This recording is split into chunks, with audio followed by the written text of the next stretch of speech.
NASCAR's most popular driver and championship contender, Dale Earnhardt Jr., is going to miss the next two races due to concussion. Hi, I'm Stephen Levine, sitting with Sporting News writer Matt Crossman here in the Sporting News studio. Now, Matt, you were one of the lead writers of a five-part series Sporting News did on concussions in football not too long ago, and we talk a lot about concussions in football. We do.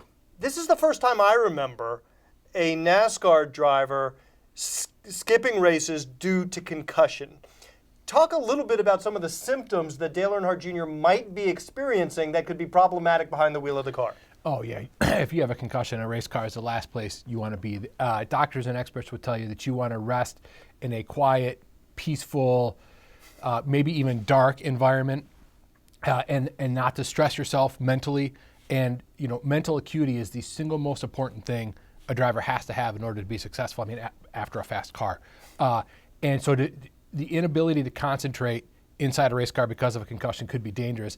Or you flip that around, it will make your healing almost impossible because you're not giving your brain the chance to heal. So just like you need to rest a torn muscle to promote healing, you also need to rest a concussion to promote healing. Yeah, I mean, they will tell you don't read anything strenuous, basically just shut your brain off, just sit there and relax. And, you know, I'm not sure fans appreciate how hard it is mentally on a driver. I mean, they have to make 10,000 decisions simultaneously. I mean, can you imagine doing that with a headache, like a concussion headache, or with your brain? I mean, your brain is actually bruised. And plus, I think being inside the car, you know, fans who've done the Richard Petty experience or they've seen the in-car camera views, the drivers are shaking like this the whole time. Yeah. With a concussion, it's so, it's dangerous, it's unhealthy, it's going to prolong the healing process.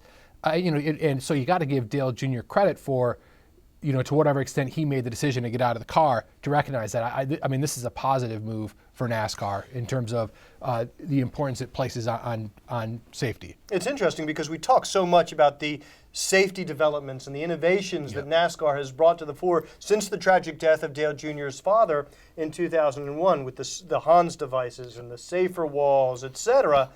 Yet here we are. A good old-fashioned concussion has sidelined Dale Jr.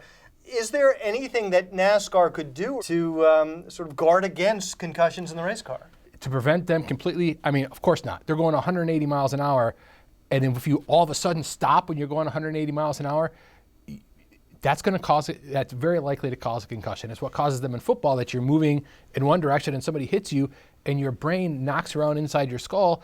Frankly, what did they say in NASCAR? There's been 9 concussions in the last 5 years. Is that what the number that NASCAR came out with? That can't possibly be right. There is no way in the world that it's not 3 times that. So similar to the problem that we've dealt with in football, under-reporting of concussions, you're suggesting that might also be the case in NASCAR? Oh, I'm not suggesting it. I'm saying it. I mean, Chris Nowinski is probably the biggest concussion expert in the country.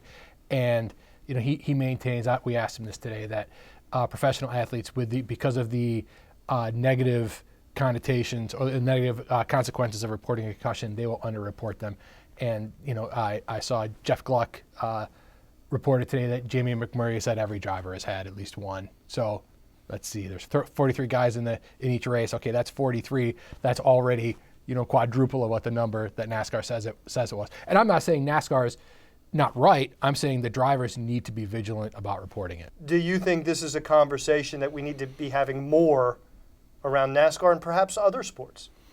Well, yeah, I think it's one of the biggest issues in sports in general. And the fact that, you know, you said in the intro that this is the first time you can remember hearing about it. And really, you have to go almost all the way back to Ricky Craven in 1998 to find somebody who missed a lot of time. And I talked to Ricky today, and he said at first, he would bet that Junior won't race again this season, but that he also said that he shouldn't, which is, you know, 2 different opinions. Right. And I got to give him credit for speaking out because, you know, saying Dale Jr. should not race is not the most popular thing to say in NASCAR, but I think he's right. I've interviewed a lot of guys about concussions. He was one of the best. He said, I wish I had had the courage to say, no, I'm getting out of the car. But the pressure is so immense that once you get out of the car, somebody else is going to be in it, and you're not going to be able to, you know, peel the steering wheel away from whoever that other guy is. Yeah. Now, granted, I think that's a stronger point for Ricky Craven to make in 1997 than it is for Dale Jr. to make in 2012, because there's nobody who's going to take Dale. I mean, God bless Regan Smith. He's not stealing Dale Jr.'s right. ride.